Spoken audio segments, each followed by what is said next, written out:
Hi, welcome to the 5th episode of Bookshelf Games. I'm Lawrence. I'm John. And today we're doing a pretty recent game. It came out at the end of last year in America. It's called Mission Red Planet. It's made by Asmodee Games, designed by Bruno Cathala and Bruno Faduti. It's a pretty good, quick game, well-balanced Euro, and we'll get into it now. Let's go over the components. You have your game board of Mars divided into 10 zones. You have your launch pad with your turn track to keep track of the current number of rounds. You have 20 destination tokens with the name of the zones labeled on there for launching purposes. You have your first player token and your turn track token. You have your resource tokens and your score tokens. There's 5 colors of astronaut tokens, one for each player to keep track of the number of astronauts. Ship tokens. Okay. You have your spaceships, and each player has their set of character cards.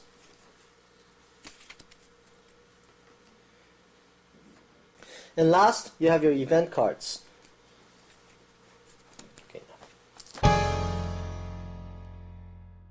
Now for the game setup. What you're going to do is take a bunch of these exploration markers and put them face down on each zone in the board. You're also going to take the number of spaceships equal to the number of players and place them out here on the launch track. You also take the round marker and put it on the first position.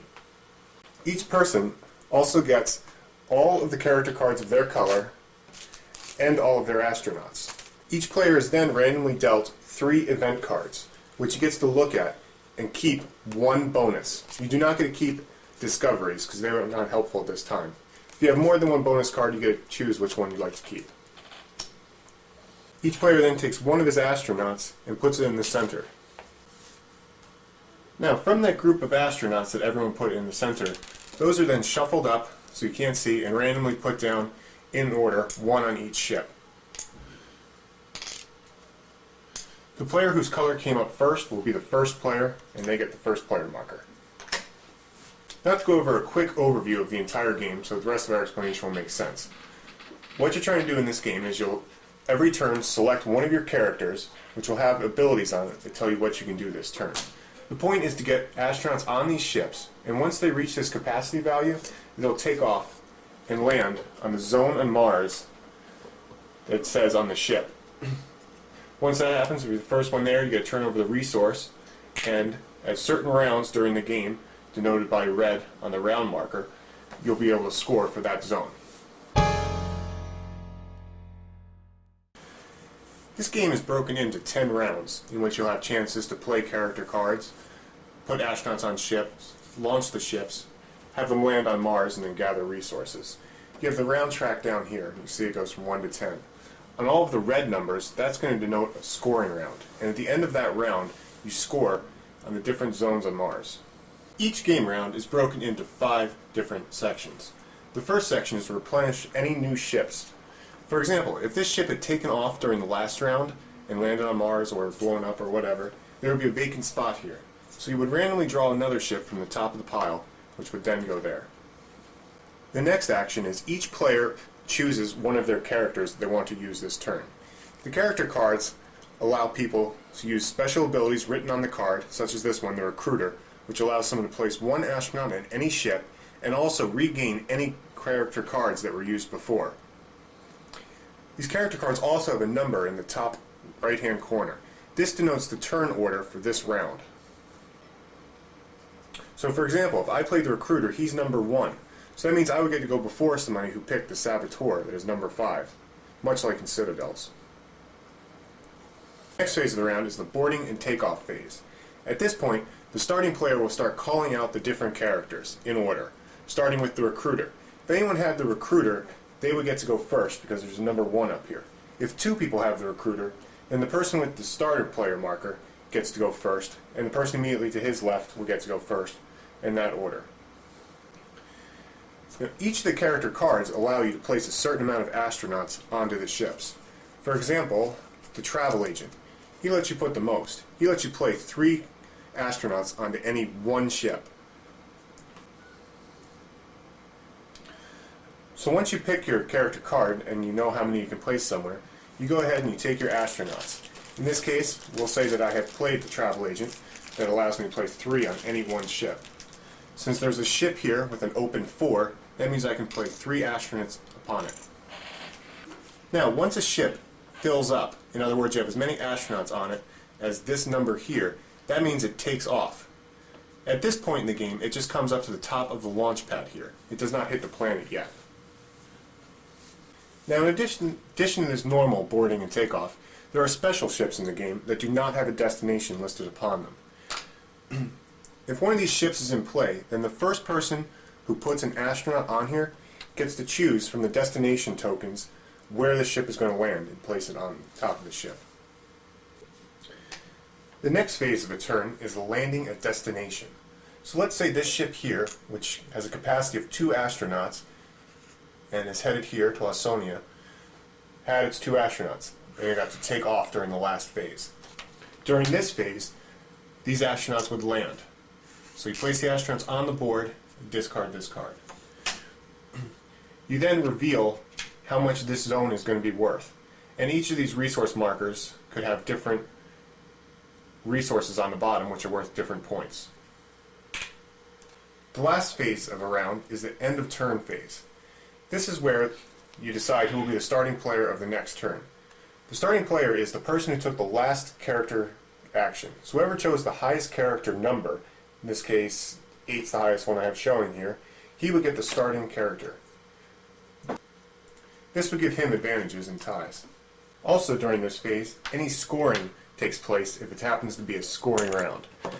Scoring rounds are marked in red on the round track, and they're rounds 5, 8, and 10. During the 5th round of scoring, each player that has a majority in one of the zones is given one of the resource tokens matching the resource that is in that zone. So if we look at the present setup, in this zone here, blue has a majority of 3 against yellow's 1. So blue would get 1 2-point token. Here, yellow has a majority to blue in this 3-point spot of Mar Therium. So yellow will get the 3-point token. Up here, yellow is the only one with any astronauts in that zone.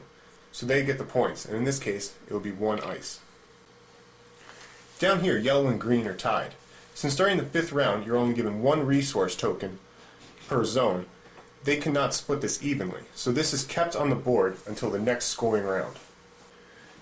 Now scoring during the 8th round is almost exactly the same as scoring during the 5th round, except it's doubled. So the player with the majority in a zone gets 2 resource tokens for that zone. In what happened here, where yellow and green were tied for the zone, they would then get 2 of these 2-point markers. So each of them would take 1. Now during the 10th round, scoring again is almost the same, except this time it'll be 3 tokens per zone.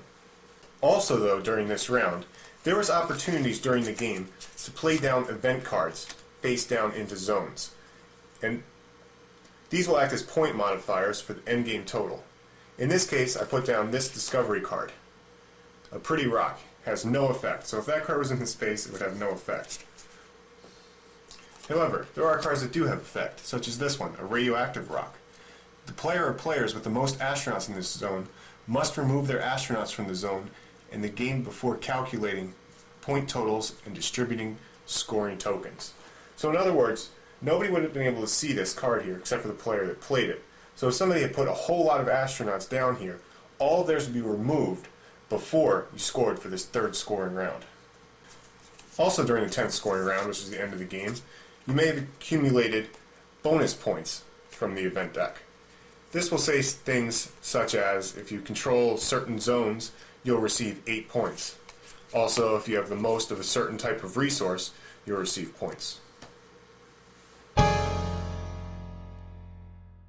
Now let me go over the character cards. Each player are given 9 character cards with each with different special ability. Let me go over them a little bit.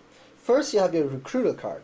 Your recruiter card allows you to place 1 astronaut on any spaceship, and it also allows you to regain the use of any other character cards that you have used previously, including the recruiter cards that you play right now. So this is a very strategic card to use. 2, you have your Explorer card.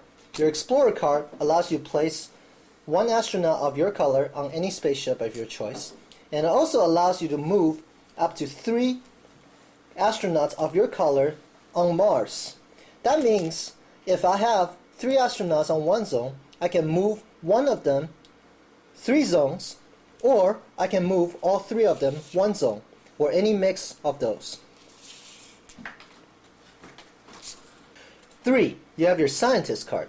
Your Scientist card allows you to place a total of 2 astronauts of your color on 1 or 2 different spaceships of your choice. And it also allows you to either pick up a new event card or to look at a discovery card that is currently in play. 4. You have your Secret Agent card. Your Secret Agent cards allows you to play 2 astronauts of your color on 2 different spaceships and to allow the forced launch of 1 incomplete spaceship, meaning I can launch any of the spaceship that I want without it being completed full. 5. You have your Saboteur. Your Saboteur card allows you to place 1 astronaut on 1 spaceship and to destroy 1 other spaceship that is still on the ground. All the astronauts that is on board of that spaceship is removed from play. 6. You have your Femme Fatale cards. Femme Fatale cards allows you to place 1 astronaut of your color on any spaceship, and it also allows you to replace another player's astronaut with one of your own. This astronaut can be chosen from any spaceship that is either on the ground or in the air, or it can be on a zone on Mars. 7. You have your Travel Agent. Your Travel Agent cards allows you to place 3 astronauts of your color on the same spaceship. If there is not a single spaceship with at least 3 open spots when your turn starts, you may skip your turn. 8. You have your Soldier card. Your Soldier card allows you to place 2 astronauts on the same spaceship, and if this is not possible, then you cannot place any. And it also allows you to destroy 1 astronaut on one of the outside zone of Mars. Last, you have your Pilot card. Your Pilot card allows you to place a total of 2 astronauts on 1 or 2 different spaceships. And it also allows you to change the destination of a spaceship, whether it's on the ground or in the air.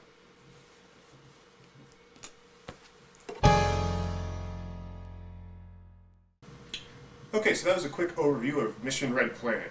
We did this one a little quick because we're having a pretty busy weekend and we just wanted to get one out. And I think it's turned out pretty well. Mission Red Planet is a good game, fast game, easy game. It's good for the family, it's good for people just getting into games, and I highly recommend it.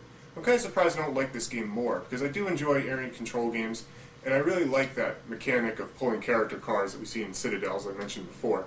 That's one of my favorite games. What do you think about this, Joe? This game has a good strategic element using the character cards, and it's fun to play. Doesn't have any battle elements, but still, it's definitely a fun family game. Well, not every game can be a war game. But once again, thanks for joining us. See you next week.